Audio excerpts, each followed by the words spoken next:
buy your like $10 bottle of wine. Yeah.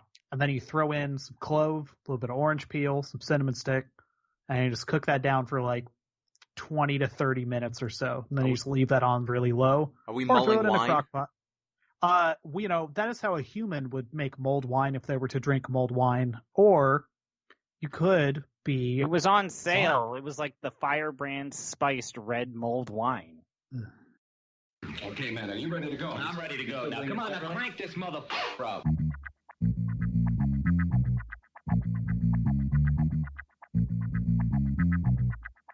Break it down like this.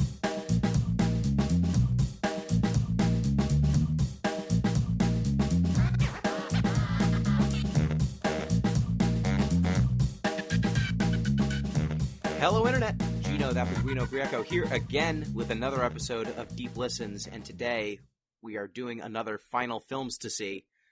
We have watched Last Order, Final Fantasy VII, and Final Fantasy VII, Advent Children.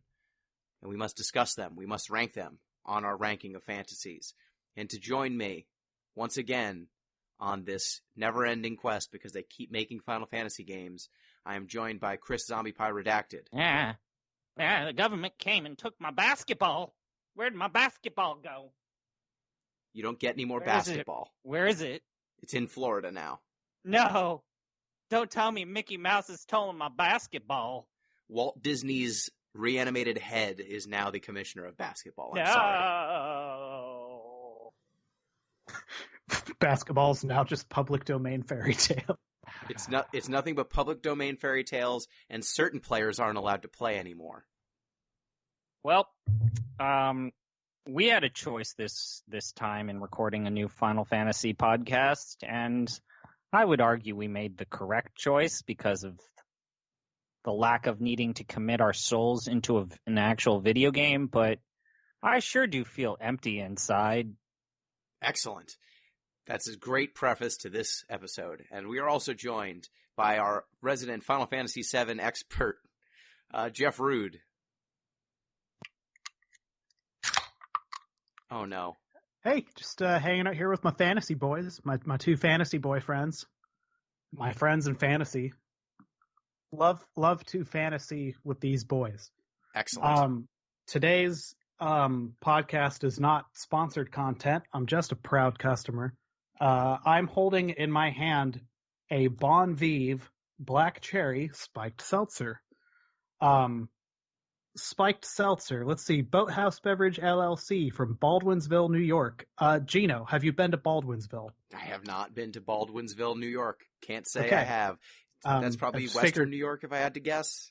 Okay, that's, I figure East Coast is all one state. So, natural flavors, just right at 4.5% ABV. It says just right on the can, so apparently that's what things need to be.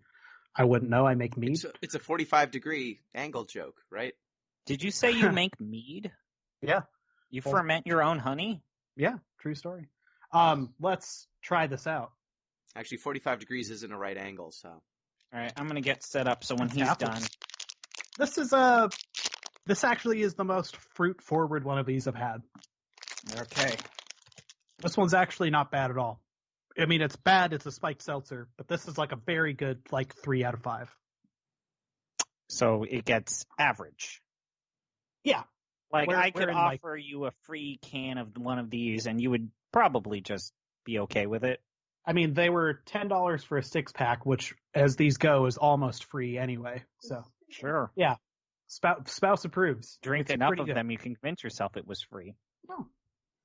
I was accurate. It is in Northwest New York, the part that no one ever goes to. It's by or Toronto. Don't talk about that.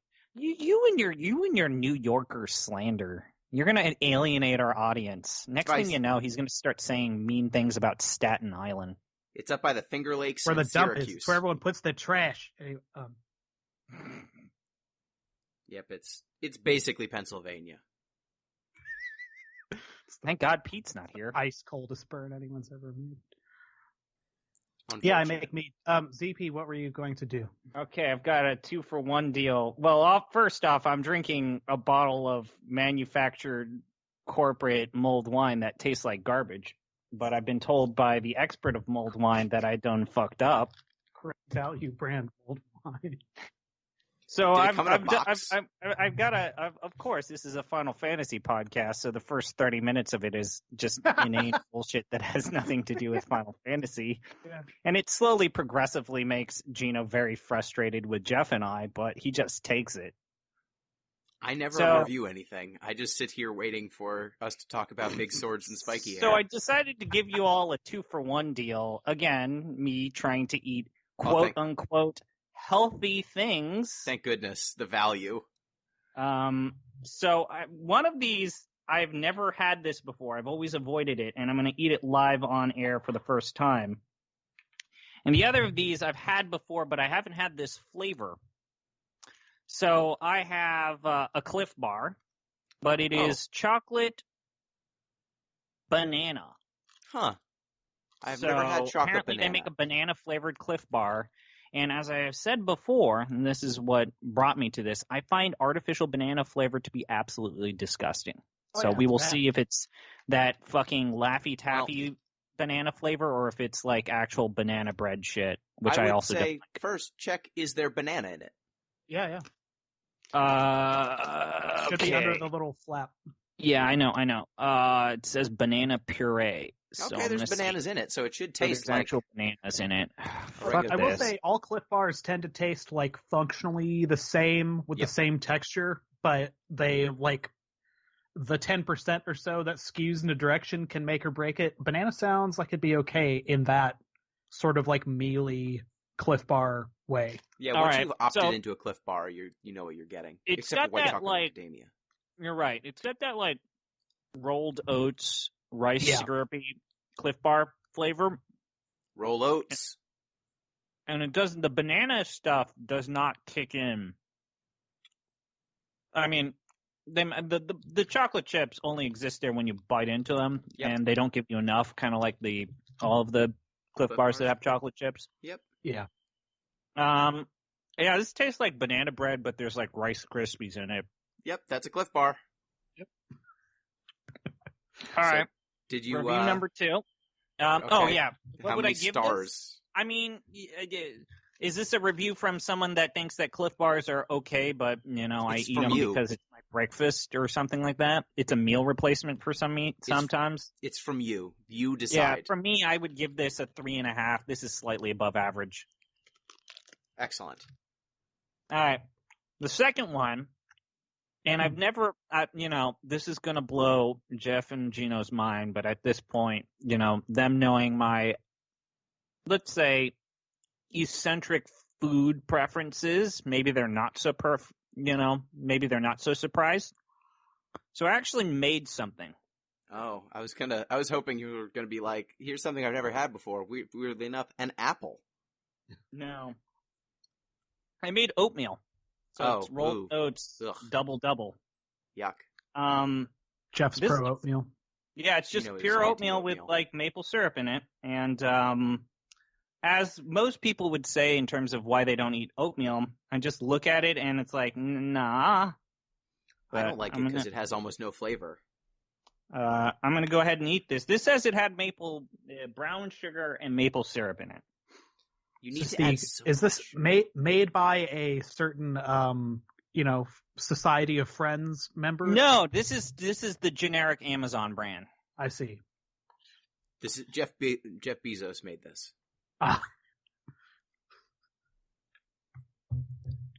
What did you put in your porridge? That tastes like paste. Yeah. That's oatmeal. Oatmeal is a vector for other things to go in it. I'm a big proponent of grate an entire apple and throw in some peanut butter and that's gonna ruin the fucking apple. Good put of butter on top of it, a little bit of salt. It's like a sweet tapioca soup. Oatmeal is raw nutrition. It is a base for other flavorful things. It is not. Yeah. It has no taste of its own. It's largely somehow it draws taste away from things you add to it. Eating Soylent? What the fuck was that? Welcome to oatmeal. Have you never had oatmeal before? Ever? No. I always look at it and I think, man, that looks gross. Yeah. Oatmeal's bad. Yeah, you gotta work with the oatmeal. It's like Greek yogurt. Yeah, I love Greek yogurt. Exactly. Except Greek yogurt has a good flavor to it. It's got a good base flavor. Oatmeal's base flavor is terrible. Taste. That's like I don't like the texture either, where it's like it tastes like it's got the texture of snot. You throw some seeds in there, throw some nuts in there. Yeah, it's a base. You basically boiled water and then drank the boiled water and said, why is this not flavorful? Which, hey, let me tell you, lived in China for a while. Would go to a place and get steamed dumplings, like on the reg, like lotus root steamed dumplings for like 10 or 12 cents for like a bucket of them. And they would just sell the water that they steamed dumplings with. Oh, that would be Not good. sell it. They would just give it to you, basically. It was like, slightly more dense water. Yeah. It was like if you just drank pasta water. Yep. But like just above, tea temperature. It's amazing. They gave you dumpling stock. Yeah. 1,000 points. Final Fantasy is a game series. Yes. And so before we talk about oatmeal, 1.5 out of 5. Excellent. Fuck oatmeal. It's bad. Okay. So before we get to Final Fantasy, just a reminder, you can get in touch with the show at DeepListensPod on Twitter. DeepListens.libsyn.com. We do not have emails. DeepListens.libsyn.com. We've got our comment sections, and DeepListensPodcast@gmail.com. You can email in any questions you have for the show. 1,355 of the Deep Listens Final Fantasy podcast asking for people to defend Final Fantasy 13. No one has done it, you cowards. 2 years. No one's done it, you fucking cowards. And you can also you can support this amazing show by writing in. Not writing in. Well, you can do that, but you can also do it patreon.com/deeplistens. Support the show. You'll get access to our Discord, where you can talk to lovely people like me and ZP and Jeff. So do so if you can. So with that out of the way, all of that housekeeping out of the way, it is time to finally discuss the two films. Well, one is an AMV, one is a film. No, an OVA. An AMV is if a rando from YouTube synced Linkin Park's Meteora to Dragon Ball Z and Goku killing Cell. That's an AMV. Okay, so when someone syncs Wake Me Up inside with Sephiroth Not to completely derail this, but I found a YouTube channel recently. Big shout outs to the YouTube channel Best Match Ever. They seem to be kind of slowed down, but they were just going through and kind of cherry picking random sort of famous stroke infamous wrestling matches and like putting them on an arbitrary list of which one's better than the other, which is like, I find a good premise. But on top of that, they would take each one of those matches, cut them down into like a supercut and make an AMV set to My Sacrifice from Creed. Awesome. Like each one of them, which is just like really fucking funny for some reason. That's like good. Using My Sacrifice for like the Jerry Lawler, Terry Funk empty arena match in Memphis in like 1982. Like really just mwah. So yes, God bless you AMV makers. Keep making art. Well, please. We're talking about, I guess, an OVA. Please, someone explain what is Last Order Final Fantasy VII. Why does it exist? Yep, we can't. All right, so I actually did some research on this. So the Last Order came in during a period of time when... So Madhouse, like we talked about when we did Final Fantasy and The Legend of the Crystals, which Madhouse also did, is Madhouse goes through ebbs and flows of being, a spearhead of creativity in the anime industry, and then also being, I'm your mercenary. I need my money. Where's my money? You want me to make an anime for Final Fantasy? All right, give me an outline of your 10 best scenes, and then I'll make something. So far, we have one example of them working on an anime, and it was great. The Final Fantasy V, Legend of the Crystals. But now they've been brought back to do The Last Order, Final Fantasy VII. What year did this come out in? I forget. Jeff's normally the timeline master of the 2005. timelines. 2005. So that would 2005. be. Oof. When did the compilation of Final Fantasy VII start? So I had to look this up because my chronology was a little messed up, and the internet has set me straight because I thought all this started like a little bit later.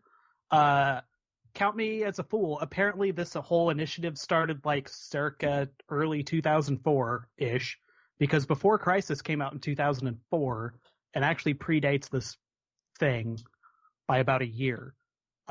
Which seems wild to me for some reason. The first entry in compilation of Final Fantasy VII was September 24th, 2004, Before Crisis. And then the latest release in the compilation of Final Fantasy VII was the Final Fantasy VII Remake, April 10th, 2020. Yeah. So this is a 20-year plan. They've been flogging this horse for nigh on 2 decades now. Keep moving forward, y'all. It is almost old enough to vote. It's also important to point out Tetsuya Nomura's contributions to OG Final Fantasy VII. He was the main character designer for that game. Yes. Yeah. So there's a reason why he likes to play around with certain characters, but very specific characters. It's because he has, let's just call it for what it is, a nostalgic connection to a lot of those characters. And for whatever reason, he has consistently maintained that his favorite characters, time and time again, have been the Turks, which shows very much in how well represented the Turks are in literally everything in the compilation of Final Fantasy VII. He's introduced like dozens of new Turks. He's introduced, Turks on Turks. He's created that mobile game. And as when we move into Advent Children, it's very easy to point out how well represented the Turks are in Advent Children. Yes. So Last Order, I feel it's worth mentioning, it basically covers the events of the Nibelheim incident in FF7 and then the escape from Nibelheim that gets Cloud and Zack to the doorstep of Midgar at basically the beginning of Final Fantasy VII. So this basically documents the cutscenes that you would see if you were just playing through FF7 when you go to Nibelheim, and then the cutscenes that you can find in, I think, Gongaga to see what happened with Zack and Cloud. So it almost every sequence in this is entirely contained in the original game. This is just an anime version of it. Now, it's important to recognize how you originally got the Last Order when it first launched, which is what I ended up looking. So the Last free with Order, a box of pizza, I hope? No. So it was released exclusively in the collector's edition of Final Fantasy VII Advent Children. Oh, shit. Really? Yes. So this was considered a little bonus track that you would pop into your PSP after you popped in, Advent Children. So it's supposed to serve as a tie-in with the mobile phone game, and in fact, I think interviews leading up to this suggested that some of these assets were unused cutscenes for Before Crisis. But yes, if you wanted to watch this back in 2005, you had to pre-order and get the collector's edition of Final Fantasy VII Advent Children. Sure. Fun fact, how many copies of this were made? The answer, for those curious, is 77,777. Oh, lucky sevens. I see what you did there. So one thing about Madhouse is that, as we talked about with Final Fantasy V and The Legend of the Crystals, Madhouse doesn't usually follow the script that you give them. And that is very much the case here, because there's a lot of discrepancies between Final Fantasy VII and this thing, whatever we want to call it. There are discrepancies. I wouldn't say a lot.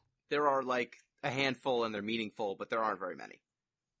I'm looking at this list of discrepancies on the Final Fantasy fan wikia, and they pointed out, they itemized literally everything. And you know what? You're right, but also, like, if you're making this anime thing, his hair's facing the wrong way. That's actually one thing that's here, is that the uniforms for the Shinra soldiers aren't 100% correct. They're brown and black instead of the blue. You go to hell. But anyways, I mean, you're making this thing for fans. Like, these are people who you announced, like, oh man, they're going to make a movie based off Final Fantasy VII. So they pre-ordered the most exclusive version of your thing. So yeah, this is only made for people who give a shit about Final Fantasy VII. Exactly. It's a big pool, but it's not infinite. Apparently, it's exactly 77,777 people. That's now, how this many people. studio also happened to make parts of and this is harkening back to a blog series, actually just one blog I did with another moderator, Gamer152 on Giant Bomb, where we looked at the Halo anime, which was also done by Madhouse, and that one's really funny in that they decided we aren't going to read any of the shit that you told us to read, and we're going to make the elite samurai, and they're going to be in a feudalistic society. We don't give a shit that you told us that you don't have mechs in Halo. You do now. We're going to have idiots. cloaking technology in this thing, and so him and I are like watching this thing, and it's like, that's not right, that's not right, that's not right. And what's the best part, the only reason why I mention this is that the current, community manager of the Halo franchise and the Halo community, when this came out, basically had to spend like a solid week doing damage control. It's like, yes, this is wrong, yes, this is wrong. And he ended up coming with the excuse of, well, this is the narrator of the thing is Cortana, so we're gonna, she developed rampancy. This is when she was developing rampancy. This is how we're gonna pretend that this thing is technically not canon because, rampancy. She was going crazy. So, and yet here we are. Yeah. So other video game developers have tapped Madhouse to do these sorts of things and have had mixed results as well. So I feel like we don't need to go through the entirety of Last Order because it's mediocre. Like, this thing is, it starts with the Nibelheim incident. You see Tifa, she sees her dad, Sephiroth goes crazy, he kills everyone, lights everything on fire. It gets intercut occasionally with Zack and Cloud fighting Shinra soldier. Well, mostly Zack fighting Shinra soldiers, all cool. Yeah. And again, to show that, Nomura really likes the Turks. The underlying narrative thread is that we are following Singh as he tries to track down Zack and Cloud. Yes. It's a breakdown of, like, what happened in Nibelheim, and then how are we going to get Zack and Cloud now that they've escaped. And the only bits of this entire thing that I think have any difference, like meaningful differences from the original cutscenes in the original game, were introduction of some of the Turks from, I assume, Before Crisis. There's a cutscene, or like there's there's a very quick one where you see the lineup. Where you see the lineup of people from Before Crisis, and they each do their, like, little, I'm slightly different, but in an anime sort of way. So I've got one characteristic about me that's different, other than my look. So they did that. Like, they all said their one line, like it was an Animal Crossing villager runoff.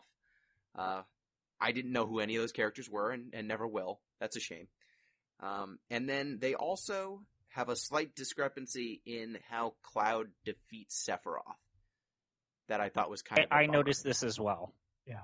So, in the original game, you find out that Zack had fought Sephiroth in Nibelheim after Sephiroth wounds Tifa, that fight occurs in the Genova room. Sephiroth kicks Zack out and wounds him, and then Cloud shows up in a Shinra soldier outfit. It's a big reveal that, Cloud wasn't the big badass, he was just a mook. But then how did Sephiroth lose if he was able to defeat Zack? Well, it turns out that Cloud, even though he's just a regular soldier, and I mean soldier like lowercase s, he's just a regular guy, he runs in and, seeing Tifa wounded, seeing his friend Zack defeated, summons up the strength of 10 Grinches plus 2, and despite being run through by Sephiroth, he is able to attack him with the Buster Sword, and then get literally run through, and then he picks Sephiroth up by the Masamune and throws him into a pit, basically. it's supposed to be this cool moment where this ordinary character kind of becomes extraordinary. Despite not having any sort of special powers or special training, the will to save his town and his people fuels him to defeat the greatest soldier of all time. And in this Last Order, most of it is the same. He still runs Sephiroth through with the Buster Sword. They have a fight. Sephiroth is really taken aback that he's been wounded by some idiot. He runs Cloud through. And in this rendition, Cloud takes the sword, pulls it out of himself, and then Sephiroth just kind of jumps off the bridge. Grabs the head and then jumps off into the life stream. Yeah, he just grabs Genova's head and then cradles it and jumps into the life stream, which is a real bummer, I found. Yeah. Because in one of them, Cloud beats Sephiroth. In this one, Cloud wounds him, and Sephiroth just decides to lose on purpose. Well, I mean, this kind of ties into the whole... Up until Final Fantasy VII Remake, which Jeff and I have played, is like the compilation of Final Fantasy VII really retconned Sephiroth in a lot of negative ways that were not good. And one of the bigger things is like when Sephiroth in that scene where he's walking in the fire became really popular on the internet, is people forgot that like Sephiroth is like weak and like fledgling at a lot of times. And so in the compilation of Final Fantasy VII, you'll find that Sephiroth is a bigger, more ominous threat, almost like mythologically powerful in a lot of ways that, you know, yes, he becomes Bizarro Sephiroth and the One-Winged Angel, but there are a lot of times where like Sephiroth is literally, you know, constantly getting his ass kicked. Well, he doesn't ever really get his ass kicked in the original game. He's just not a real person until the very end. He's more of this abstract concept that is chasing after Cloud and actually haunting him. Yeah. So on and so forth. So I think like it's just interesting to see that this movie is largely a retelling of cutscenes, animated pretty well, but and they included some of the music from Crisis Core, which I thought was kind of cool. Like they intercut some music that wasn't out yet. The other way, basically. Yeah. Yeah, like they had some music that was clearly demo for Crisis Core or coming together, but they released it before Crisis Core came out. So you got to hear some of Zack's themes before that game was available. But otherwise, this is a pretty forgettable thing. It's largely a shot-for-shot remake of cutscenes that people have seen dozens of times. Sure. And the only ways that they changed it either added nothing or made them worse. Sure. Yep. And I kind of want to talk about the ending. Because it's kind of the one thing is... So, I mean, it was kind of the only original idea it had beyond some, like, ephemeral framing devices around, like, Sung being like, ah, yes, I remember how this happened, and then here's what happened in the game Final Fantasy VII. It's, like, 3 minutes of, like, actual original idea, and it's, so Zack and Cloud are on the run after this incident, and they are in the back of a pickup truck being driven by a man who we are not introduced to. The Turks and the Shinra military are awaiting Cloud and Zack as they're trying to eventually like enter into Midgar. And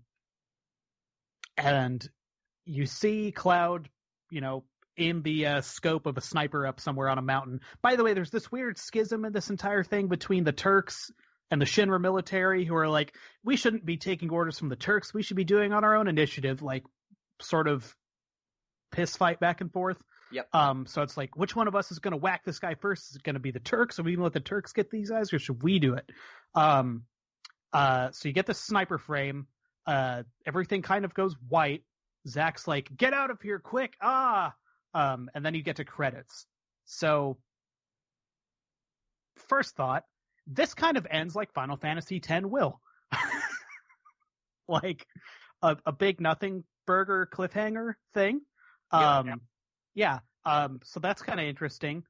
Second thought, Gino, I showed Final Fantasy X will to Jeff during the community endurance run, and he did not like it. It's bad. Yeah. Other thing, this is the part that has made this not canon. Like, this is why this thing literally doesn't count anymore. Because they've pretty much said, like, this isn't what actually happened. you're going to have to play Crisis Core to see what really happened. Yeah. So yeah, it implies that they fired a rocket at the little pickup truck that they were riding in, and that's when they got separated, or Zach died, or something. Something happened there. Something happened there. Crisis Core does not end there. It just, that section happens in Crisis Core, but it is not the end of Zach and Cloud's story together. Well, I mean, in Crisis Core, Zach changes his hairstyle after Angeal's death, and then they use the hairstyle after the change, but before the death of Angeel. So actually, Jeff is right. They did screw up the hairstyle. I somehow knew that was going to be a thing they'd catch on. Just a wild guess. I'm vindicated. I feel very good. Yeah, his hair retains its original appearance. That contradicts the entire compilation. Yeah, okay. it's like the most needless thing. Like whatever. It's made for insane fans. I can't imagine. You two are complaining about it, but like if this was just like a little, oh yeah, I bought the special edition. I've got my little Sephiroth figurine, and I've got my little Genova head figurine, and here's a little thing I can pop in once, and then it looks cool. I guess for me, it's just a matter like I don't know how much it practically cost this thing to make, but they must have made their money back on it when they sat with like a slide rule and figured it out to sell like literally under 100,000 copies of it in a bonus thing. So it makes me wonder how much this thing actually cost to make money off of it.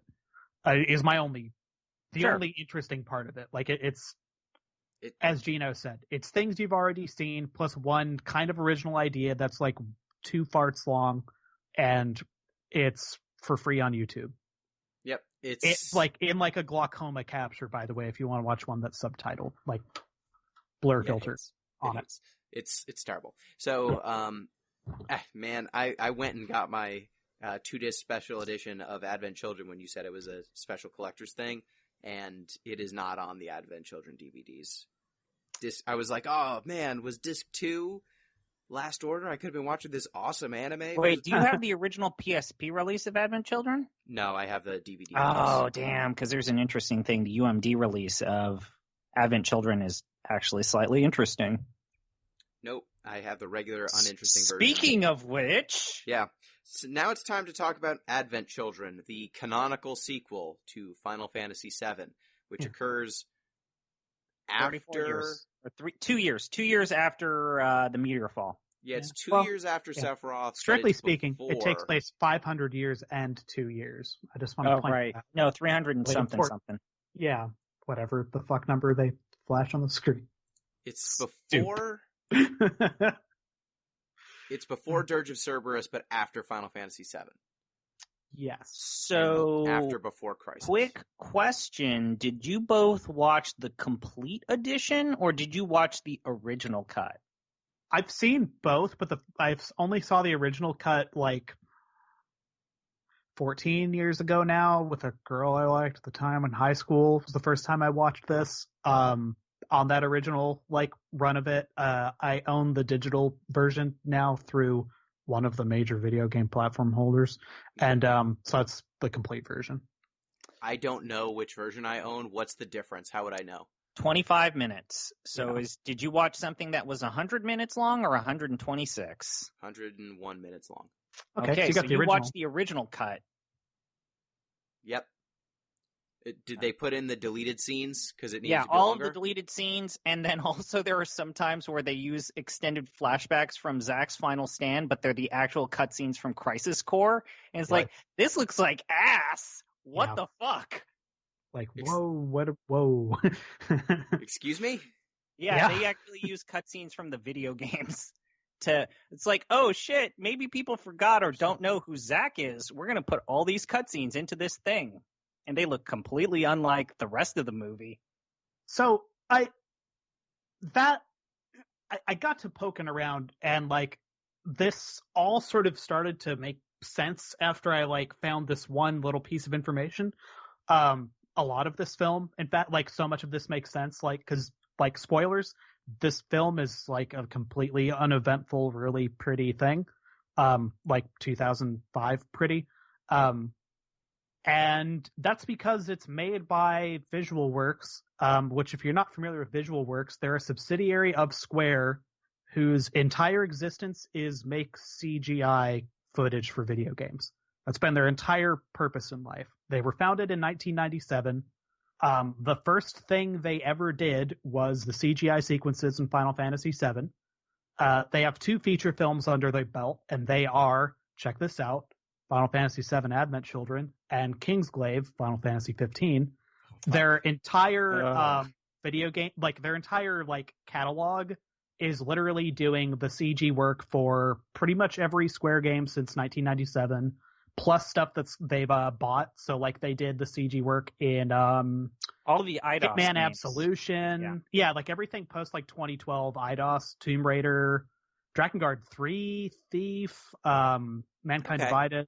So this is not a film studio. This is a company that makes the cool CGI thing in a Final Fantasy game that you're like, wow, that's great, and sort of ephemeral feeling, but it was neat to look at. They got tasked with making basically a 2-hour movie. And I would say it's better when it's 101 minutes of a movie. Boy, you don't 20 tell minutes me. sounds good. Yeah. Because I thought at the end of this movie, I was like, this movie's maybe about 15 minutes too long, but it's okay. Nope. If it was 35 minutes too long, I would feel much worse about it. Yep. I came away thinking this thing's A-okay. So I don't know how this will weigh into our rankings at the end of it. We'll see if it has to play in. But the events of Advent Children are kind of interesting. It takes place not are they? What are you talking about? That's the nicest thing you've ever said about this thing. So they start with the cutscene at the end of 7, and then they're just like, psych, actually it's going to be following all the characters because honestly, it's the funniest part of, it's the second funniest part of the whole thing is that. It's an ass pull, and I love it. I just love it. They're like, oh, we're going to go from the deep, distant future. Also, actually, psych. That might have been a better film. Maybe. I mean, so hard to say. Whatever. During Advent Children, Cloud and Tifa have started a shipping company. They've decided that this is what they're going to do. Tifa still owns Seventh Heaven and works as a bartender, and Cloud has a motorcycle that's cool and has many swords really? That's in where it. the movie started for you? Because Jeff and I got an exclusive scene where we find out that Kadaj and Rufus are trying to discuss why humans repeatedly destroying each other, and then there's a scene in the Northern Crater. For me, it starts with the Northern Crater. It kind of recaps Final Fantasy VII. Yeah, there's a giant, I want to say, what would you say, Jeff? A 3 to 5 minute scene where they just literally summarize the entire events of Final Fantasy VII. So for me, it starts at the Northern Crater and with the helicopter, and then we got that. There was a cutscene where Marlene talks about some of the events in FF7, and they show the fight in the Northern Crater, but there's not much else.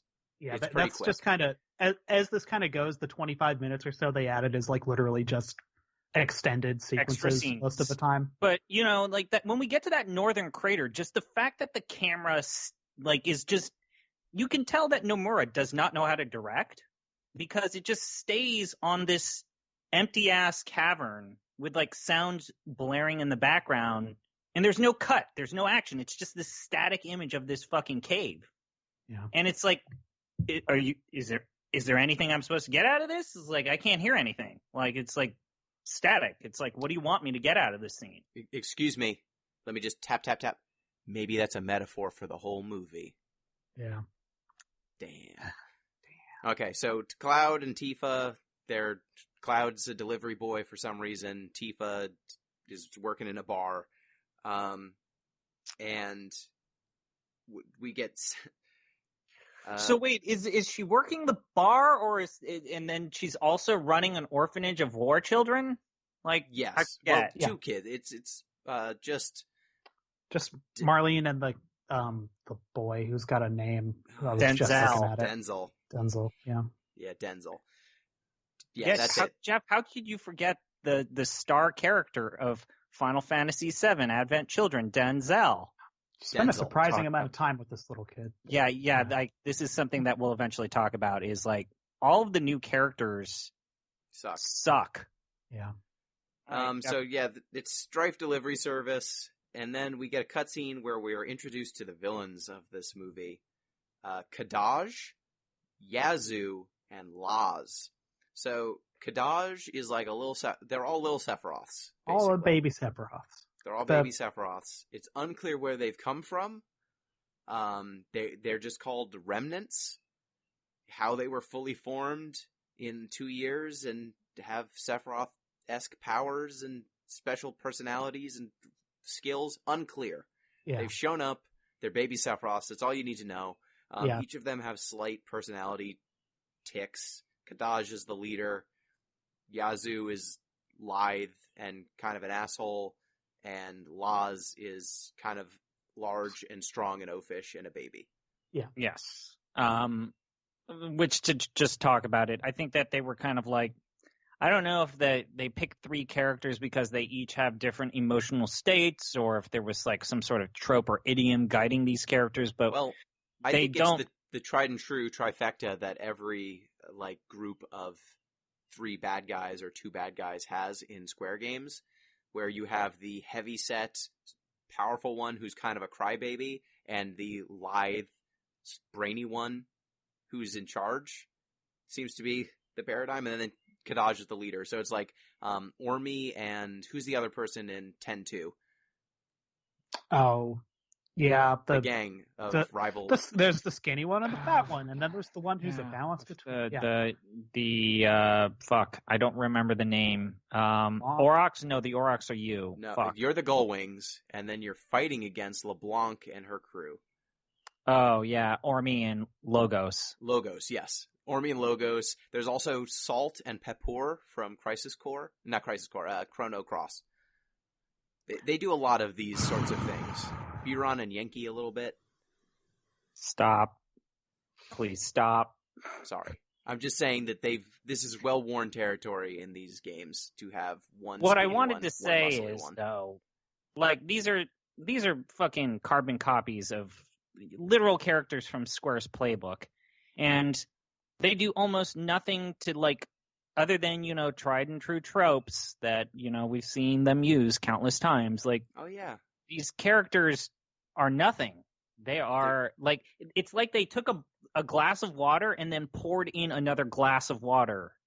And that's your beverage. That's your cocktail. They're also kind of Raijin and Fujin. Raijin, the big, strong one who's whiny, and then Fujin, the quiet one with a ranged weapon. Honestly, if there's one thing, though, that I don't want Square to do, it's to try to explain the background of these people, because I just feel like every time they do that, they make something worse, as is kind of borne out by this film. So yeah, so we follow Cloud. He's, for some reason, in the desert, driving, I guess, to Zack's sword or something, to the Buster Sword. It's unclear why he's driving. He has a new sword, remember? He sticks the Buster Sword. It's all rusty and fucked up. But they have multiple scenes where they show the Buster Sword looming, and then the ghost wolf that represents Zack. But he's driving in the deserts outside of Midgar. He gets jumped by Kadaj, Yazoo, and Laz, and they have a motorcycle fight. And I can't emphasize enough how little friction seems to be involved in the ground of Final Fantasy VII. These things are basically moving around like hockey pucks. Yeah. Whole world's made out of ice. Whole world's made out of ice. They are changing orientations. The motorcycles are sliding and spinning. They completely change from going forward to going in reverse without losing any momentum. It's incredible. Yeah. All of which is like, this is like, again, in a video game, this was like, it's like a 2-minute cutscene before the actual fight. It's like, yeah, whatever. It's starting to look cool. But it really starts to drag on the 90th minute. So they fight in the most immaterial, inconsequential fight where nothing's resolved. Well, you see, Yazoo has guns, and Laz has a punch glove. That electrifies people. Yeah. And they want to find Mother. And they think that Cloud has we're Mother. not idiots, that it's Genova. Like, let's not fuck around. Like, Which really I found frustrating. Like they tried to build a mystery for like the first half of this thing that who is mother, who is Fucking brother, no. There's like three who characters. are they trying to resurrect? It's like it's Sephiroth and fucking Gino. There's always a man. There's always a woman. There's always a lighthouse. Yeah. Like, come on, guys. Like, yeah, it's like, well, it's important to note that when they released the original PSP version of this, it was a really weird release. So you got, I fucking forgot, what's the name of the anime again? Last Order. Last Order. You also got a third disc, which may have been UMPs were really small. So you actually got a third disc, which compiled all of the cutscenes from Final Fantasy VII into a single disc, and it was labeled as Disc 1, and you were recommended to re-review all of the watch that first. Oh, fine. Thank goodness. I wouldn't want to be missing any of the context of this removed out of their context so as that you can understand where Advent Children, and like the instructions actually said, watch the first disc with all of these contextless cutscenes so as that you can understand and better appreciate Advent Children. Fuck. Yeah, so there's not much to appreciate here. We go from a motorcycle fight, then we see Rufus, Rud, and Reno, and that's supposed to be a big reveal that, Rufus Shinra is alive. But he gets blown up in Final Fantasy VII. Don't you remember when Diamond Weapon shoots at Midgar? He killed him. No, which turns out he survived. Which I've never liked, but I will say, in the complete edition, this is actually probably one of the funniest scenes in the entire thing. Really? What? Yeah, what happens is that there's a brief fight between Cloud and Reno, and Cloud defeats Reno by pushing him outside and then locking the door, and you constantly... Yes. And while there's this conversation, Reno's constantly saying, "Hey, can you open the door up? I'm still out here." Yep, that's in the shorter version as well. He goes to Rufus and Reno and Rud, and they try to sell him on helping them with the remnants and Genova, and then Reno blows it by saying, "Look, we can rebuild Shinra," and then Cloud's like, "No deal." And it looks like maybe Elena and Sang are dead. Oh yeah, they of course. died in the Northern Crater. Which, again, in the original Final Fantasy VII, I'm pretty sure Sang fucking dies in the Temple of the Ancients, but whatever. So, no, at this point... I'm literally just playing it right now. He's okay. He's like, I'm not dead. Okay. Just in case you're wondering. Yeah, sorry. So it jumps straight from here to the remnants going to Midgar, or at least Laz. We go back to Tifa. She's dealing with the stupid kids, but then she decides to go to Aerith's cathedral / church with the arboreum. Flowers in it. Yeah, so she's there hanging out, and her and Marlene are doing stuff. Doesn't matter. Which, to emphasize, we have only seen two characters. Two player characters. Cloud and Tifa. And I think there's been some flashbacks with Aerith being like, I'm dead. Yeah, sure, Aerith. You hear Barrett's voice. 3 voice. characters at most. And we have probably had Rufus and Reno talk more than any other character in this thing. I think Reno and Rud might get the most screen time. Absolutely. It's crazy.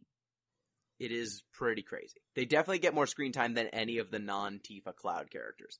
But we get a fight. Just a meaningless need that fight. Comic relief, Gino. Things get really serious in this thing. They do. So Tifa fights Laz, the punch man. They have a punch person fight. And Tifa whips his ass. It's pretty cool. They get a bunch of her moves in there. They do some good, like, I'm jumping off of stuff, then throwing things, then jumping up to the thing I threw, bouncing off a wall. You've got just complete Matrix physics in this movie. Yeah. All the characters can run up any wall. They can jump off of anything. Just 90-degree angles all over the place. It's sort of, a fun a harbinger of the work they would do in Final Fantasy XIII, again, where nothing looks real or substantial at all. Sure, and the only thing that I would say as a criticism is that it's very much inspired by the Christopher Nolan Batman movies, where it's all these herky-jerky, shaky cam, quick cut fight scenes, and sometimes it's hard to follow who's doing what or when. Yeah. But and the fight choreography, though, I think it holds up. Like, Sure. they do a lot of really cool sequences in these fights. Like, And- literally, this is why you're watching the movie. Yeah, this is why you're watching the movie. It better be good, and it is. And I think, like, they cut in the fight music with remixes pretty well. At the end of this fight sequence, she throws Laz into, like, a set of pews, and then the victory theme music plays. Yeah. And it turns Which is out the that, funniest gag in the movie. yeah, Laz is getting a phone call, and that's his ringtone, is the victory music. And he is basically told to capture Tifa, and it turns out that her kicking his ass was not him at even 10% power. So then he runs up, knocks her unconscious. Marlene tries to save Tifa by throwing materia at Laz, at which point he decides instead of killing Tifa, he's going to kidnap her and take all of the materia and Marlene as well. So we jump from this fight, this just meaningless fight sequence, we get Zach's ghostly wolf hanging out. I think he is present at the garden. And then we get a cutscene with Cloud reminiscing with Tifa, and Tifa just kind of saying, like, look, Cloud, you haven't been present for a long time. You need to get focused. You've got, like, kids, basically, and we've got a job. And Cloud's like, I can't let people down anymore. And Right. Then we get the best line in the movie, dilly-dally, shilly-shally. Which was that like some sort of why? phrase? Like they kept saying this term over and over again. It's like, wait, is this something that like did Kate Sith say this and I No. missed it or forgot it, or did they literally just make up a word that I've never heard before? This is the question I have for both of you. Have either of you ever heard the phrase dilly-dally, shilly-shally before? No. Nope. And it's like, is this just a weird... She says something that's really like idiomatic to Japanese and is just kind of a nonsense. And so we need to like put something in here that indicates like what she says is this sort of weird idiomatic nonsensical thing. Or is this something that it developed like the mind boggles? Like why this specific choice? Which, and again, like think of how many people had to like approve every part of this thing as part of this big marketing thing. And it's like, why this? Anyway, yeah, I have no idea. It's really dumb. Yeah, Why? I'm not bothered by it, but it is dumb. I've typed dilly-dally, shilly-shally into a search engine, and all of the top responses are all from this movie. Awesome. So do we want to talk about depressed emo Cloud now, or do we want to talk about it later? So he's having his depressed emo moment here. Dilly-dally, shilly-shally is supposed to snap him out of it, but we learn about Sephiroth's mimetic legacy and the Stigma. Stigma. I want to Yes. talk about it. By that, I mean I don't want to talk about it at all. So yeah, it seems to be happening because Sephiroth and Genova died, and they went into the life stream, and their death has polluted life itself on the planet, and so many people have caught the Stigma, this terrible disease. Terrible, I don't know, truly. man. It's his this mimetic legacy. nondescript disease with no specific symptoms or no specific symptoms other than it makes your skin black, Discolored. and then you bleed oil. You bleed goo, and you have flashbacks of Sephiroth. You think about Sephiroth more than you should. Which These is are the always only a bummer. things that it does. It's Sephiroth and Genova's mimetic legacy. oh what? I don't think Wait. they understand what that word means now in today's time, but sure, whatever. So yeah, this movie, and I think this is what you wanted to get at, ZP, is like many Final Fantasy spin-off products. I'm not just talking about 7 spin-offs. All spin-off products, if you're going to a Dissidia, if you're going to any spin-off movies, any spin-off animes, they take the 1 or 2 sentence description of a character from their starting point, and that is all they ever are in the spin-off properties. It is like none of the development in the game ever happened. It's like this character never did anything.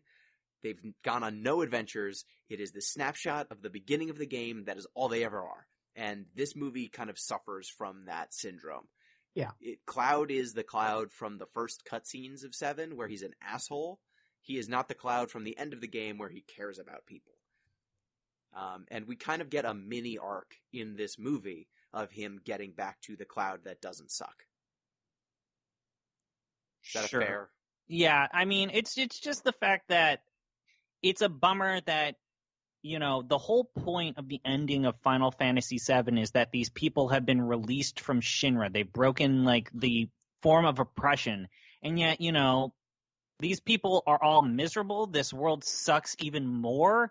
And I feel like it undermines, like, the whole Parthian shot of the ending of Final Fantasy VII, which is we've defeated this oppressive authoritarian regime. We are truly free now. Let's live our lives however we see fit. And, like, to have all these characters be just not necessarily glum, but behaving as if they are living out a worse existence than before Shinra sucks. Yeah, they get scattered to the winds, basically. Like, all of the characters from 7, all the main characters are basically scattered except for Cloud and Tifa and Marlene. Sure. Everyone else is gone. We're introduced to these villains who look like Sephiroth but aren't Sephiroth, and the world is worse off because by killing Sephiroth, they've unleashed this disease that has sickened the population. And so from here, we jump to the Forgotten City, because it's one of the coolest locations in 7, and it turns out it's the base of operations for the bad guys.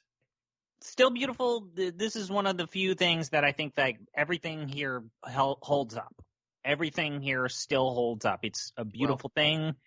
You're forgetting the part where Kadaj kidnaps a bunch of children. That was what I was getting to. The thing that doesn't hold up is that Kadaj somehow managed to kidnap a horde of children and get all of them to the Forgotten City, which, correct me if I'm wrong, it seems Kadaj, Laz, and Yazoo and Laz have 3 motorcycles, and if I remember correctly, the Forgotten City is very far away from Midgar.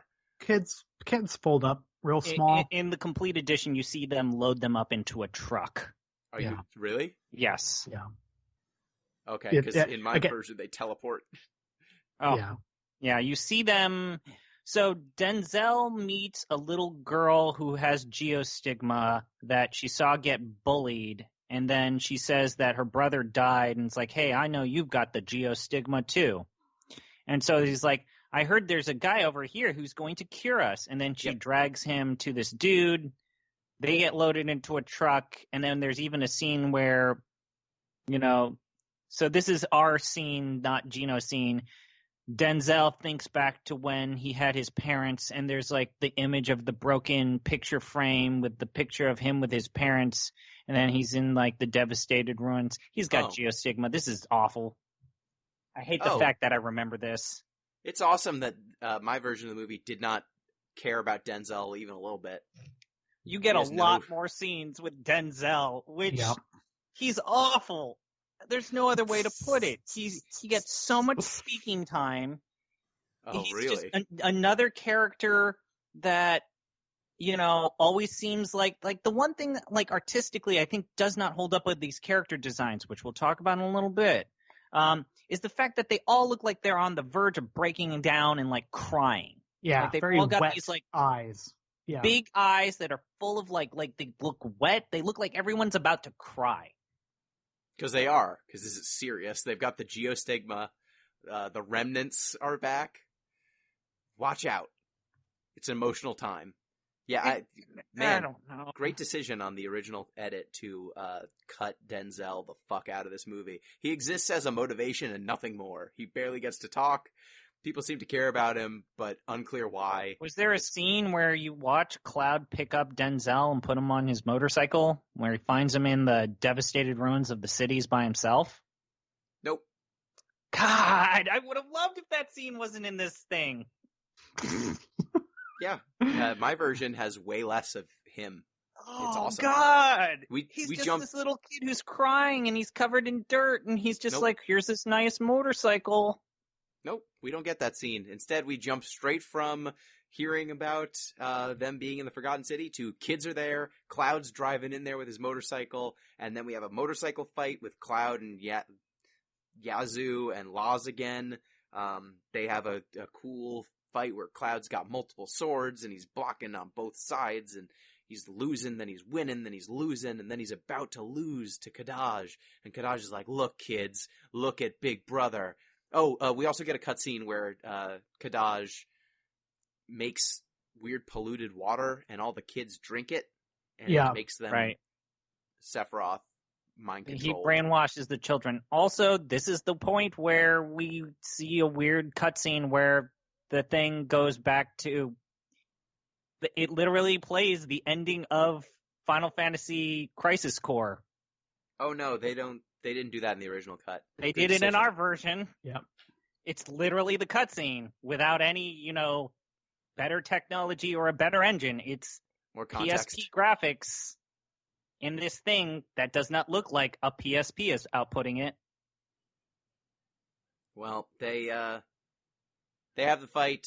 The kids interfere. Cloud's gonna lose, but then all of a sudden a cloak shows up. A mysterious red bouncing ball shows up, envelops Cloud, shoots bullets at Kadaj and his gang, and then gets Cloud out of there. And it turns out it's Vincent. Vincent Valentine, voiced by Steve Bloom, shows up. And he says, "Hey, Cloud, we gotta help." And he saves Marlene also. And Marlene is mad at Cloud because Cloud's thinking about Aerith, it seems, instead of the people who are alive in front of him. And so Marlene says, "Cloud, which is it, a memory or us?" And then she runs under Vincent's cloak. And he just covers her up like he's a vampire. I want to also point out that Vincent is somehow less depressed and emo than Cloud, because even he's all like, "Yo, Cloud, I'm just going to be honest with you. I am sick and tired of your shit. Get your shit together." Yep.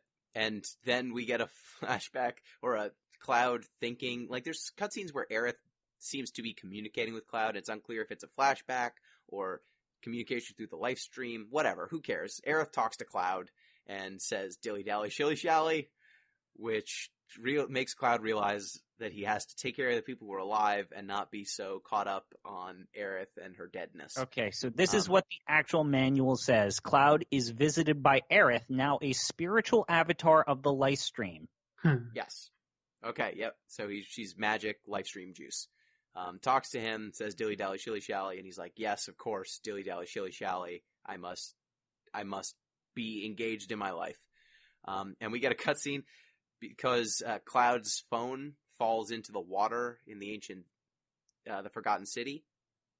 And so he asks Vincent if he has a cell phone, and it turns out Vincent doesn't have a phone, and that's going to be a running gag.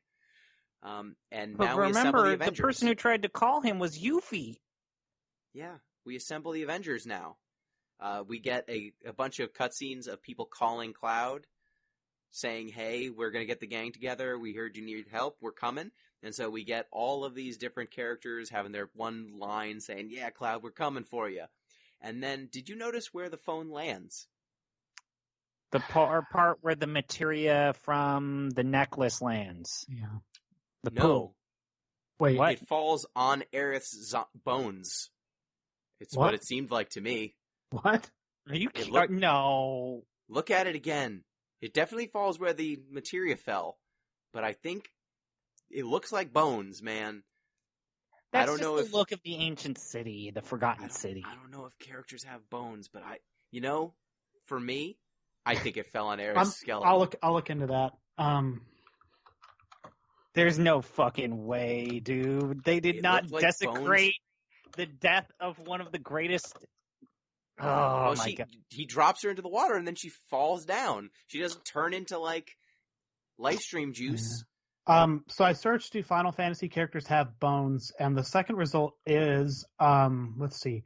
Dead Bones is an undead skeleton type enemy from Final Fantasy XII. Okay, so Final Fantasy XII takes place in Ivalice. Several games in the Final Fantasy canon take place in Ivalice. Presumably a lot of them died. So let's just assume, at least in 12, that they do have bones and they sometimes turn evil. Yes. So I think I'm pretty satisfied that the characters in Final Fantasy VII have spinal structures. They definitely have bones. And if you look, just go ahead, watch that cutscene again. But once it hits the ground, we get Aerith calling via the live stream saying she's going to help out too. I think it lands on her bones. This is what I choose to believe because it makes that scene better than it would be otherwise.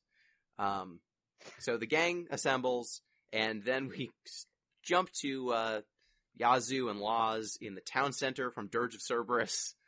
I recognized the memorial from that terrible game. Wait, is Dirge of Cerberus before this or after this? After. Remember, we have after? Underground. Okay. Remember, Underground comes and Deep Ground. replaces Deep Ground, yeah.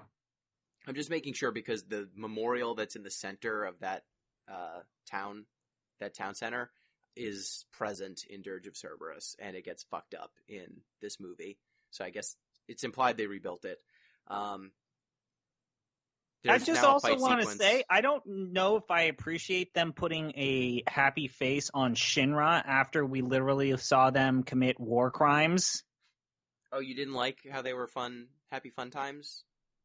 I mean, some of them are really nice people. I just am going to put it out there. Throw everyone from Shinra in jail. Like, not all Shin. Not all Shinras. Yeah,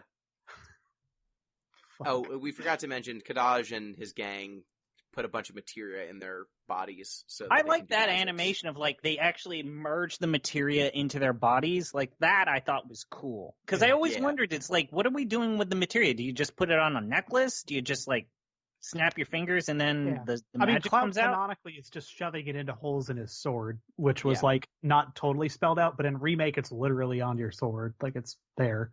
That's why in the fact, Buster all Sword of them has have 2 slots. swords. Yeah, like you could look at Tifa's fists, and she's got little rocks. Anyway, Yes, game's really good. Yeah, It is.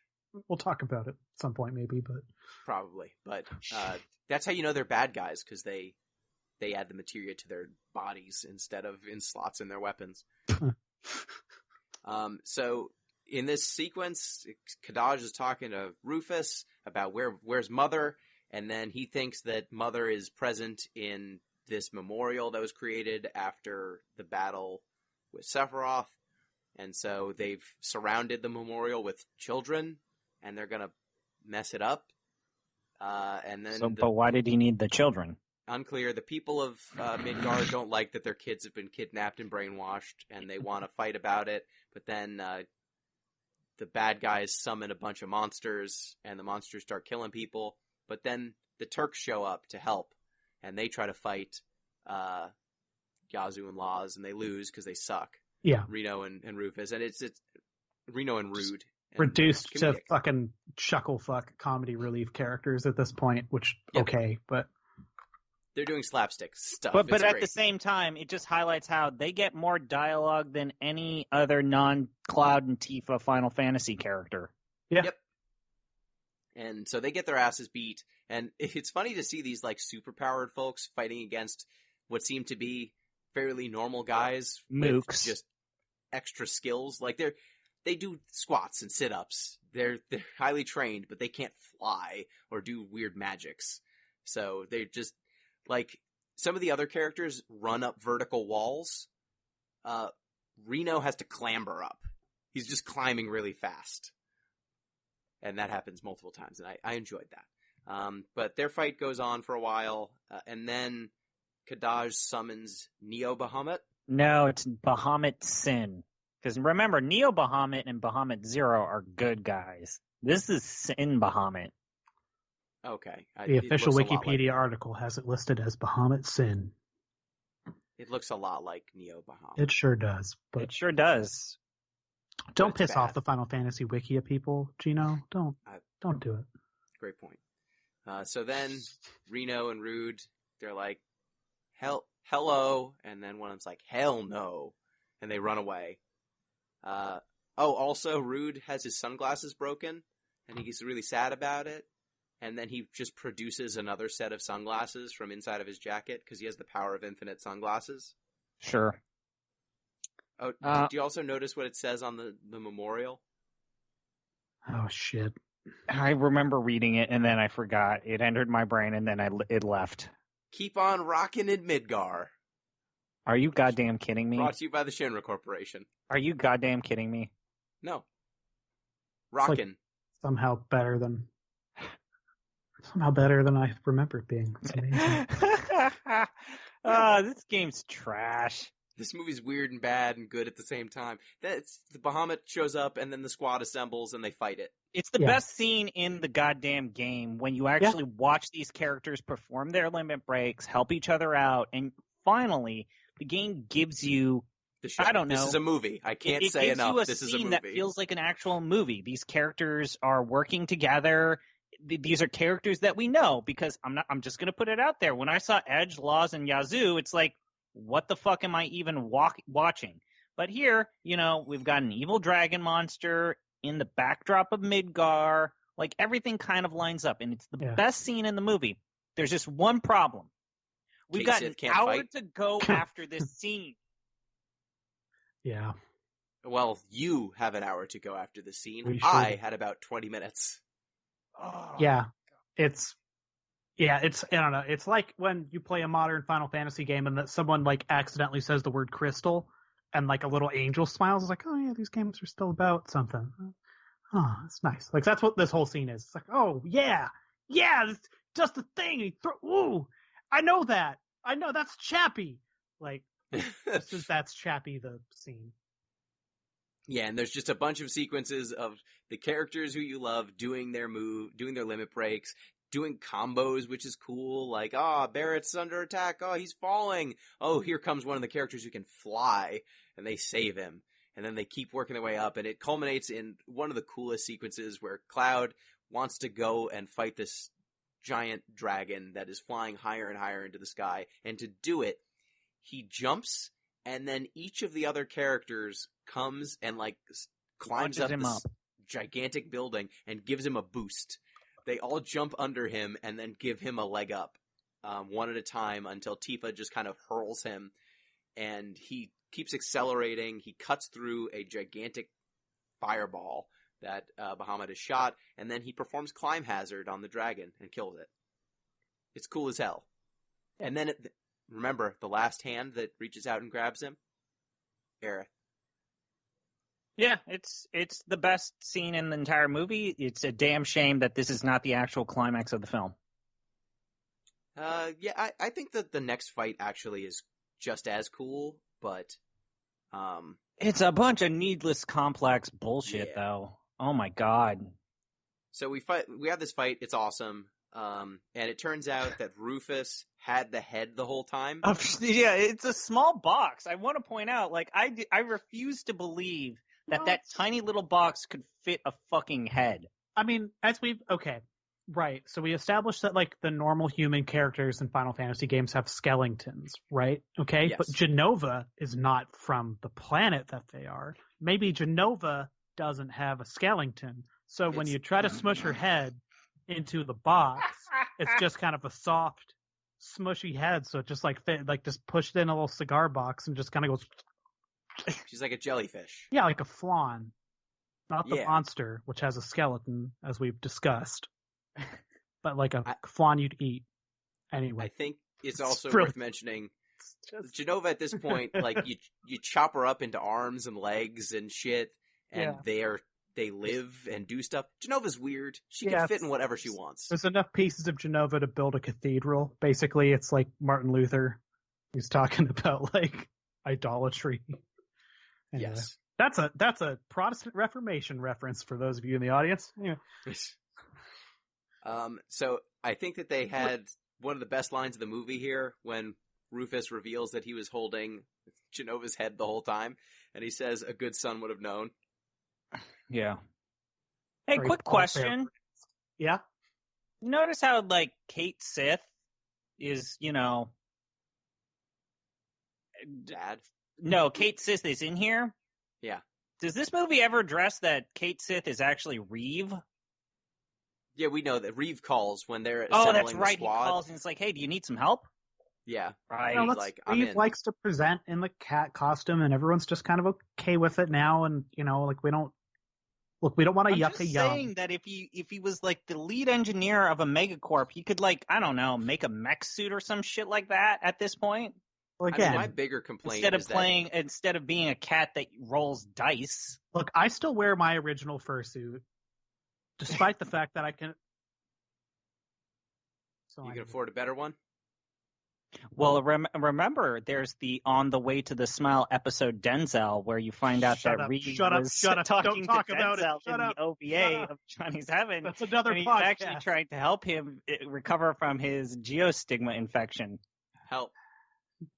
So, And he tries to find the World Regenesis Organization. Chris, before we go on, imagine me going back to you 4 years ago, being like, 4 years from now, you're going to know about obscure Final Fantasy VII novellas and reference them specifically in relation to films based on the Final Fantasy properties. Like, Yeah, you would throw up in my face. he would have. You were But now okay. this is inside my brain. Like, Yeah. I know that you could read the novellas, and, you know, maybe we should do a novella podcast. I'm just putting it out there. Your life has been altered. I don't know, improved, but altered. Here we are. So we get the fight. Rufus falls out of the sky. He falls out of a skyscraper and he Rufus shoots at dies Genova's for the head. second time canonically. Well, he gets saved from falling to his death by some grappling hooks because Sang and Elena aren't dead. It turns out. Yeah, of course, sure, whatever. Because no one can truly die in these movies. And Kadaj gets his hand on Genova's head, and then we get a large motorcycle sequence again. Cloud chases after them. There's a fight where Cloud finally defeats Laz and Yazoo, and it's a pretty cool sequence. Like, they're jumping off of motorcycles, jumping onto motorcycles. Cloud's picking up swords out of his infinite sword motorcycle. I want to also combining point them. out, this was actually something that I said, okay, you know what? This is pretty good. The limit breaks that Cloud uses, he starts with his basic one and then moves up.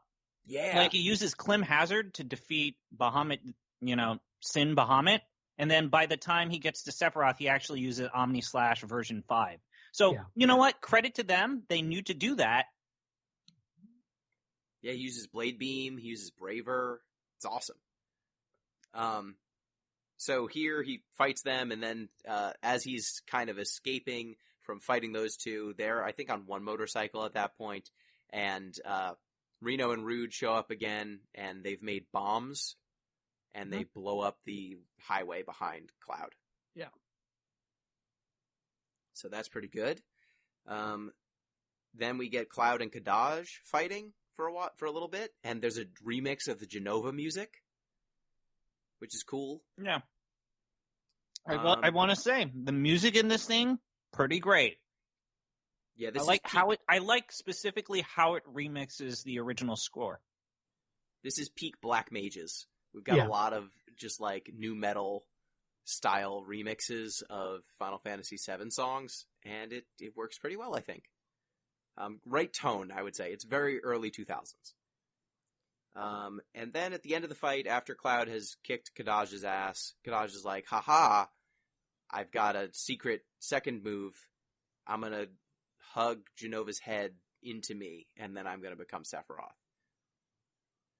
And at this point, it's pretty great because the the Shera, the new airship, shows up with the entire crew, and they're like, why don't we help him? He's fighting the bad guys. And Tifa's like, nah, he's got to do this. He hasn't been having a good existence. He's been pretty depressed lately, and he seems to be living life to the fullest right now. So let's just let him have this. Give him something to do, you know? Yeah, it's great. They're all just basically taking pity on him, letting him have this fight that they clearly could end at any time, but they decide, nah, he's got it. Go on, champ. Did you also notice that they're all wearing little red ribbons to remember Aerith? Sure, that's what it was. Yeah, I'd never done that. I saw the math. red ribbon on Cloud. I didn't piece together that it was for Aerith. Yeah, every single one of them has a red ribbon somewhere on them. They're wearing the Livestrong bands of the Final Fantasy VII universe. Jesus. I needed a scene where Aragon literally looks at the screen and says for Aerith and then charges for that to really make sense for me. So, shame on them. Yeah. So we get Sephiroth. He shows up. There's a dope fight sequence. Sephiroth is the most mustache twirling version of himself. He's just like, I'm going to kill the planet and then I'm going to ride it into the stars, killing. Cloud, tell me what you value the most so I can take it from you. He like barely has any lines that matter. They fight a bunch, and then Cloud does Omni Slash on him and kills him. Yeah. The thing that gets me about this scene, like, whatever. Of course it was going to be in here, and it's fine. I don't actually care. It's just that it's exactly one-winged angel long. Yes. Like, it's so fan service masturbatory at this point that it's actually just kind of, I don't know. I'm not saying that it hadn't already like crossed a line, but this is part I'm just like, okay, fucking whatever. I do appreciate how I refuse to think about this 1 second more. Again, I like how Cloud gets fucked up. Like, maybe this is another difference, but in our version, he attempts to use Omni Slash and then it fails, and then Sephiroth stabs him like 18 different times. Yeah. No, that doesn't happen in my version. He uses it and kills him. No, he uses Omni Slash 1, fails, gets stabbed a bunch, and then he uses Omni Slash 5. And he even like got his little wing. He throws Cloud around in the air. Oh, really? And he does Octa Slash. In like my it's version, like the extended version of One-Winged Angel long on ours, basically. Yeah, he throws Cloud in the air and he executes Octa Slash. In my version, Sephiroth gets his wing when he's lost. His wing shows up as he's dying, and then he turns into Kadaj. And Cloud talks to Kadaj and is like, "Dog, you can die now." And then Aerith comes to Kadaj and is like, "I'm your mother now. Die, please." Weird. Yep. And then he decides to die, but Laz and Yazoo show up, and it turns out they're not dead yet because they're full of materia and they explode themselves. And it turns out letting Cloud just kind of have his moment cost Cloud his life. But LOL, no, it didn't. He wakes up in the cathedral somehow where Aerith was. There's water there now. Oh, right, there's a fight in the cathedral with Kadaj, and it releases water, and it turns out that this water cures geostigma. It's got the life stream in it. Yeah, so now and he basically baptizes all the children. That's what I was going to say. He baptizes. And did you notice that Yeah. with Kadaj, you have to drink the Kool-Aid to join him, but Cloud and the good guys, they baptize. Sure. Which is totally different and legally distinct. Yeah. Yes. So yeah, that happens, and then we get a cutscene of Aerith and Zack in the back. They were there the whole time, and Aerith's talking to a kid, and then they vanish, never to be seen again. And Cloud has, in my version, his final lines, "I know I'm not alone, not anymore." And that's the end of it. Cloud has learned once again that he doesn't need to be an aloof asshole. He has friends. Did yours keep going? No, that's about it. But we had, again, our fight scene was even longer than yours. And just at some point I decided to like make a sandwich and came back, and it's like, fuck, I got to rewatch this thing again. Yeah. I should have. They're still fighting. Just exhausting. It's just exhausting. Yeah, this is one of those things. It kind of reminds me of those prequel Star Wars movies where every lightsaber fight has to go on for like 10 minutes. And I get exhausted by the 4th minute, and it's like there's no actual emotional resonance because I'm so spent. Yeah, so I think that if we've taken away anything from this, it's to watch the original release and not the full release, because the original is 15 minutes too long, and yours is 45 minutes too long. I mean, you say that, but if you were to go try to rent this from a content provider right now that serves up Advent Children, you don't get that short version. I think. Yeah, you don't get a choice. Yeah. Also, the complete version defaults to the Japanese, so I actually had to pay attention. I couldn't just play it in the background. You don't get Chrissy Carlson Romano's Yuffie? No, but the credits do give them their credits, but no. Good.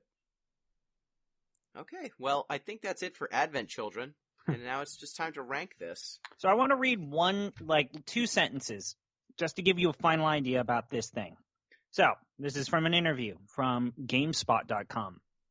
The idea for a movie came about from the success of Kingdom Hearts Final Mix, in which the secret ending depicts a CGI action sequence of 2 people fighting Heartlesses.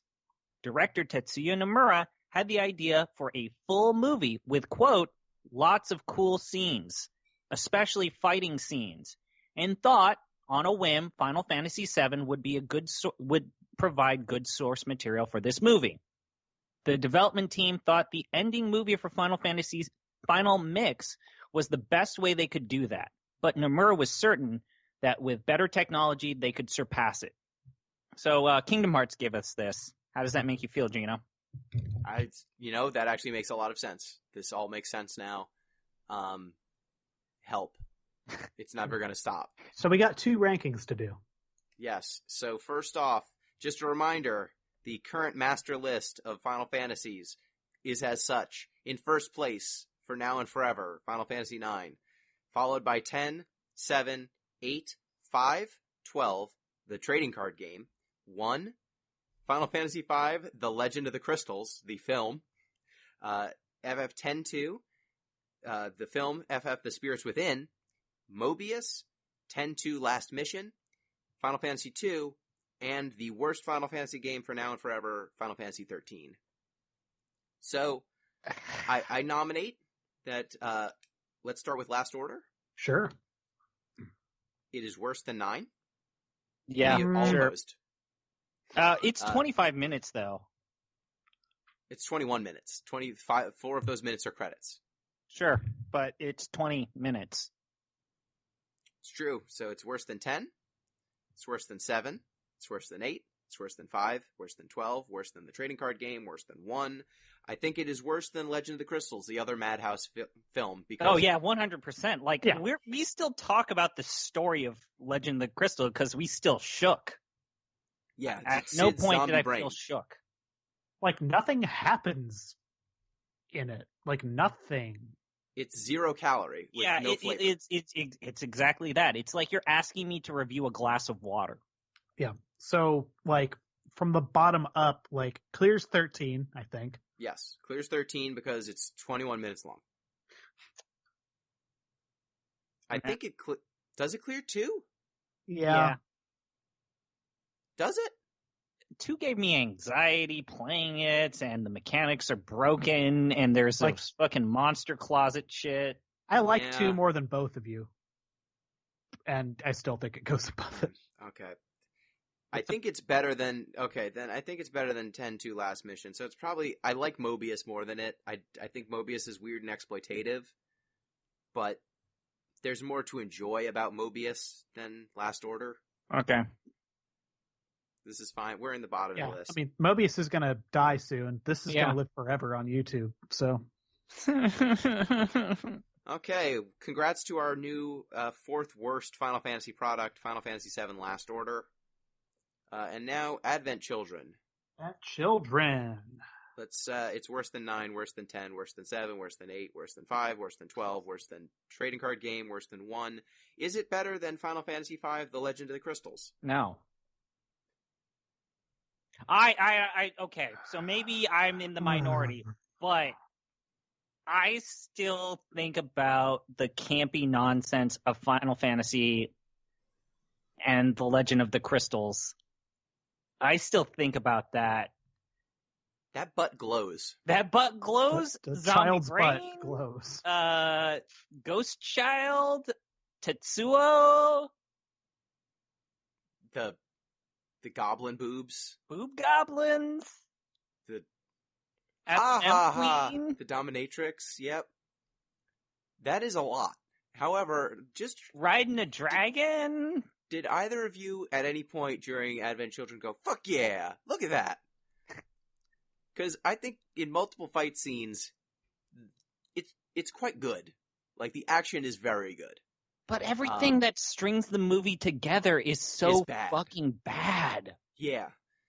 If this was like a 20 minutes of just the fight scenes, it would be much better. The fact that you both had an extra 20 minutes of the parts that weren't the fight scenes seems like you definitely lost out on that exchange. Yeah, it only reinforces the more Square revisits things, the worse they make it, because it's not like this was amazing when it was made, but then they went and revisited it and somehow made it even more, like, tedious. And the fact that, Square Enix should stop making movies. Yeah. Generally, yeah. So, this is just pure fan service.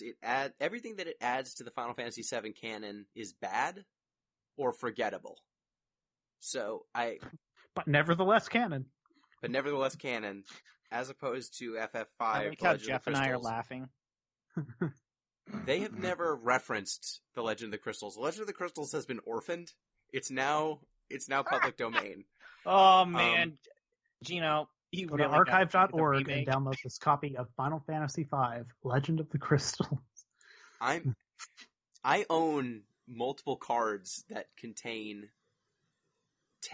Advent Children characters. I have Kadaj cards because they still consider the remnants to be meaningful characters. There are multiple Kadaj cards. That's repugnant.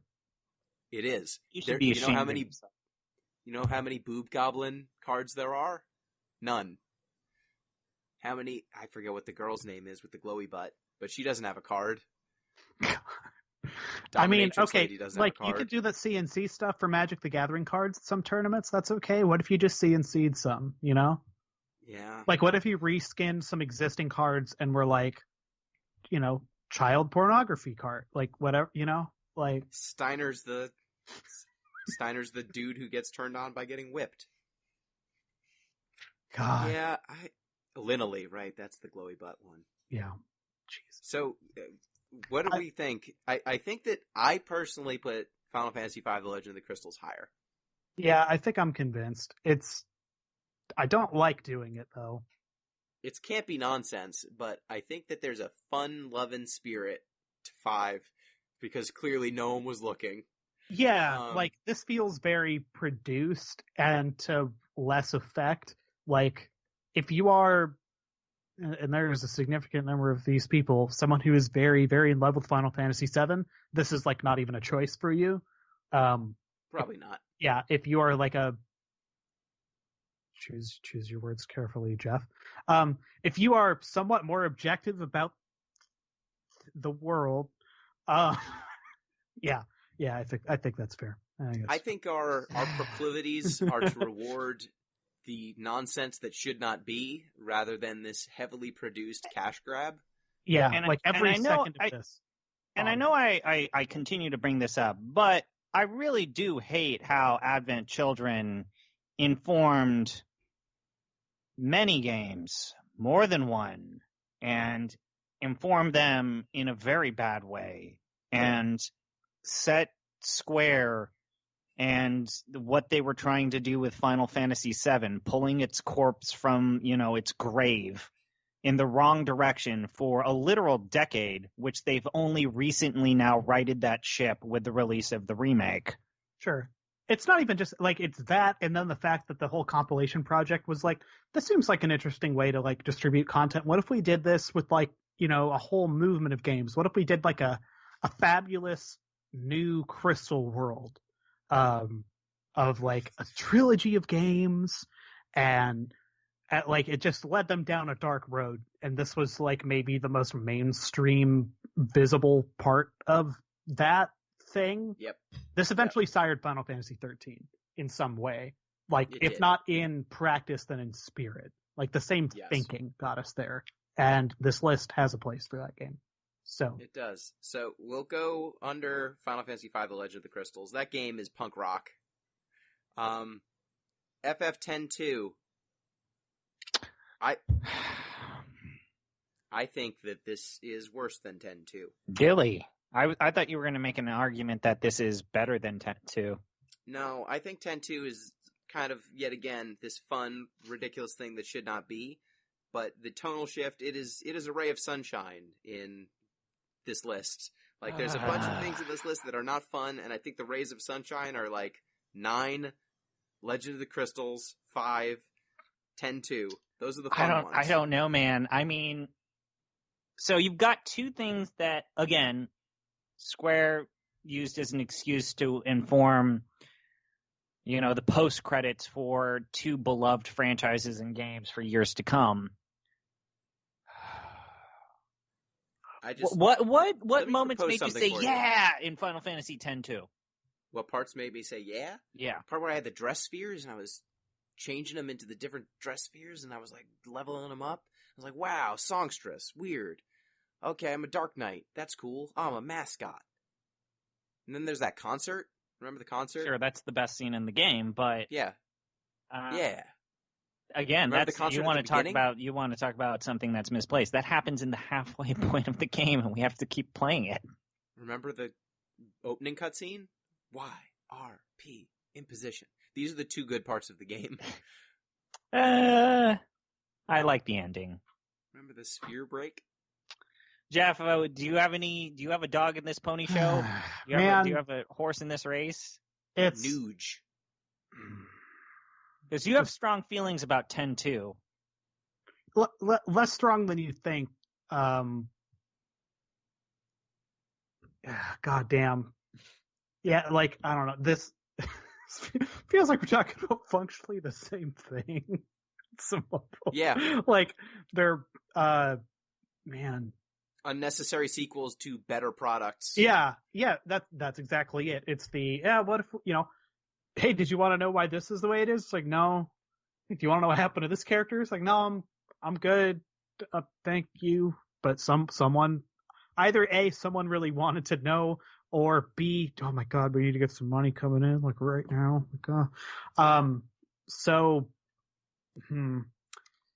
Yeah, So let me just make an argument for you. So if it goes below 10-2, it's then butting up against the Spirits Within.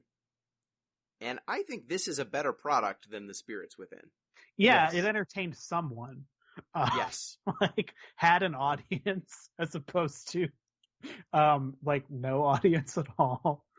It was a movie that took all of the promise of the Spirits Within and said, what if instead of trying to come with an original story, that just the only thing that even resembles Final Fantasy is that there's a Cid in it? What if we just took all the characters that people like and put them in it instead? Yeah. And it turns out that that's what it took. That was all it took. I think we should put it above the Spirits Within. And this list is really starting to shape up as the good original games, a bunch of really mediocre spin-offs, and then the absolute dregs of everything of the series. I mean, that's 2 and kind 13. of what was going to happen, right? You know? Yeah, but the spin-offs, I thought that some of the spin-offs would get higher, but no. They are just bang, bang, bang, bang, bang. And somehow, of all the spin-offs, the best spin-off is the trading card game and then The Legend of the Crystals. Which is great. Yeah. Yep. So, do we consent to this being its okay, ranking so below it is 10-2? below 10-2, but above the Spirits Within. Yeah. Okay. Yeah. That it. If for no other reason than it's 10-2 is a game, and I Yes. like games. Well, we put Final Fantasy and Legend of Crystals above 10-2. That's fine. It's an exceptional movie. Exceptional is not good. It is exceptional, though. It is an exception. It is very special. Yeah, that's fine. All right. So now we have our new ranking. So the current standings for Final Fantasy This list is so messed up. The one true list. In first place, Final Fantasy IX. Second place, 10. Third place, 7. Fourth place, 8. Fifth place, 5. Perfect. Sixth place, 12. Seventh, the trading card game. 8th, Final Fantasy 1. 9, Final Fantasy 5, The Legend of the Crystals. Then we have Final Fantasy X-2, Final Fantasy 7 Advent Children, Final Fantasy The Spirits Within, Mobius Final Fantasy, Last Order, Final Fantasy 7, Final Fantasy X-2, Last Mission, Final Fantasy 2, and in last place for now and forever, Final Fantasy 13. Can I ask, not to totally add more time to this kind of long show, why isn't Will on there yet? And have we? Because Gino maybe refuses to watch it. Okay. I refuse. I love myself too much. We're both Fair enough. requesting that you watch it so as that we can put it on there because it does need to be ranked. It's really unbelievable. It's really unbelievable. We'll get to it at some point. Yeah. But now we need to pick what the next game we will play is. And I think just want to each of remind us you, has a different choice. And this the is last ones we've done, we did 5 Legend of the Crystals, and then we did this, correct? Yeah. I'm somewhat responsible for this too. So this was Jeff's pick. Legend of the Crystal was my pick, and Final Fantasy V was Gino's pick. So if we're doing round robin, I get to pick again, right? Indeed. Yep. Sure. Fuck. Okay. I want to have fun. Okay. I want to have a good time. I'm nervous. I want to have a good time. Nervous. We have two choices. Okay. I'll let you weigh in. There's the best Final Fantasy game I've never played, which is 6. Okay. I've never finished 6. Or 14. Oh boy. All right. Not cutting time, huh?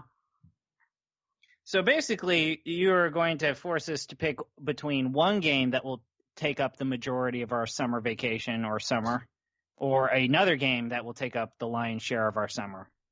Well, I don't think that 14 will necessarily take that. I don't think we need to max level a character in 14. Can I make a counter proposal? Yes. I don't want to realize this is your pick, but just for the maybe my logic will sort of appear. What about Final Fantasy XI instead of 14? Oh boy! Is it gonna die? Is that game gonna die? I don't know when it's gonna die, and that's why I'm kind of like, what if we got it in while it was alive? You two keep joking about it, but I do believe that game's being rebooted for mobile phones. 14's got some legs. Like 11's, it's got legs, but and it has bones, as we've. They're not walking. No, but it's still. I was looking into playing that game on a 360, not like a mobile client for the game is under development by Nexion. A spin-off mobile game, Final Fantasy Grandmasters, was released. I don't know. So my thought process was... Wait. If Jeff gets a counter proposal, I want to do a counter proposal. Okay. What do you think my counter proposal is going to be? Dirge of Cerberus? No. Good. 13-2, gentlemen. Let's go back. Let's finish the crystals. Let's go back. You guys, we talked about how the worst Final Fantasy game. Maybe it's time to go and play one of the best Final Fantasy games. We're going to do 13-2. I think Jeff has made a compelling argument. I was thinking, let's either pop a wheelie on the zeitgeist and go with 14, because I know people who play that. For sure. Or 6, because that game's supposed to be good. But I feel like 6 is the last great one that we haven't played. Indeed. Some would argue 4. I would almost side with 6. You know what? I want to save 6. I want 6 to be there. In case of emergency, when I'm down, the planet is literally catching on fire. I went to the Final Fantasy XI website, and the first splash screen on this 640 by 480 page is 18th year anniversary. Fuck. Okay? That's fucking crazy. I played that game when I was... Oh, fuck. Yeah, 10 then. Shit. 11? Nope. And 10 or 11 years old. Yeah, I was playing that game. Shit. You know what, Jeff? You've made a compelling argument. Fuck. Let me see if I can get someone else to join us to look at. Maybe M will be down for looking at 11 because it's a precursor to 14. God. But next, it looks like we're gonna do it before it dies. We're taking a look at Final Fantasy XI. Finally, I'll get to know who a Jito Marujito is. I'll get to know what the hell a Shantoto is. Who the fuck is Prish? I'm going to learn all sorts of stuff. What's it's good because I'm on the Steam page right now, and the top section of this store has like 3 big orange alerts on it for like special instructions to run this thing. No. Yes. Fuck me up. All right. Good. Next up, it looks like we're going to be trying somehow to play Final Fantasy XI. Woo! Fuck. Join our hot guild. Oh, wait. We need to find a way for all of us to be on the same server. We do have to find a way to be on the same server. First off. My God, you're right. It's like 3 different disclaimers saying, hey, this game might not work. I know. Shit. I've got my old discs. Let me put them in. Go buy it original. Oh, man. I have the discs somewhere. You sick fuck. You sick. Okay. All right, so here's what I'm thinking. One of you, not me, one of us, not me, needs to try to play this, and if it works, then we'll do it. I will die for this. If it doesn't work, then I will. Oh wow, these orange boxes are no joke. They're big. I wasn't fucking around. And when you click them, it's like, oh my god, this is a lot of. For instructions on how to redeem bonus items, please click here. For any game-related inquiries to view the game manual, please visit our support center. Let's play some Play Online, y'all. The official, yes. You go to playonline.com/FFL. Okay. Let's try to get as much of the playing in the 30-day subscription window as possible. Yes. I will take the bullet on this one to see if this actually launches on Windows 10. Yes, and if it doesn't launch, let's do 14. Okay. Okay, let's try it. Tell us, poke your head out, chirp if the air's good, and if you don't chirp, we'll know you died. I fucking hate Jeff. Jeff, what did you invite to this? So I also have a request here. There are 3 locations you can start in this game. Bastock, the Elf Place, and the Lilty Place. There's 3 places. Do we each have to start in different areas and then find a way to find each other? Or do we start in the same place?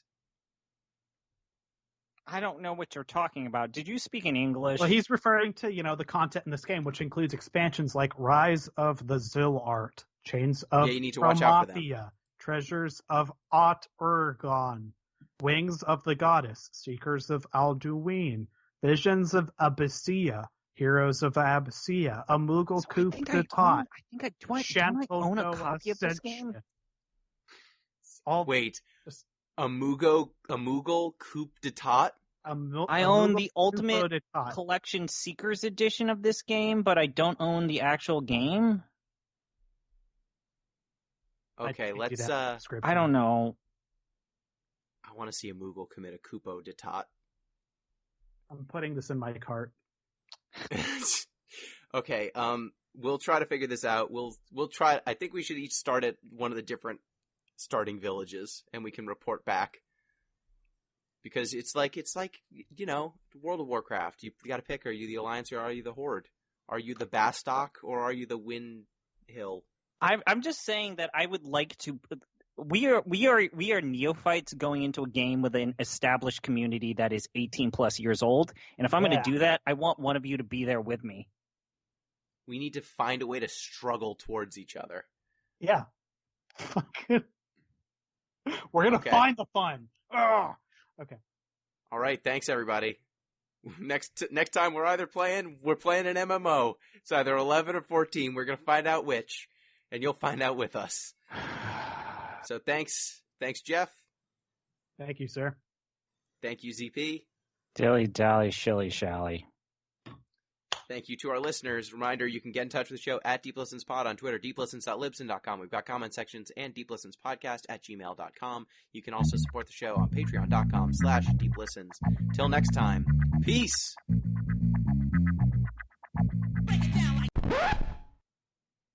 Oh, this is awesome. Purchase for myself. You're a bad man. You're a bad man, Jeff. I mean, look, literally, I don't know when the window on this thing is going to close. Yes. We'll never be able to play a numbered Final Fantasy game ever again, but it's gonna close. It's gonna close. We got to Mobius in time.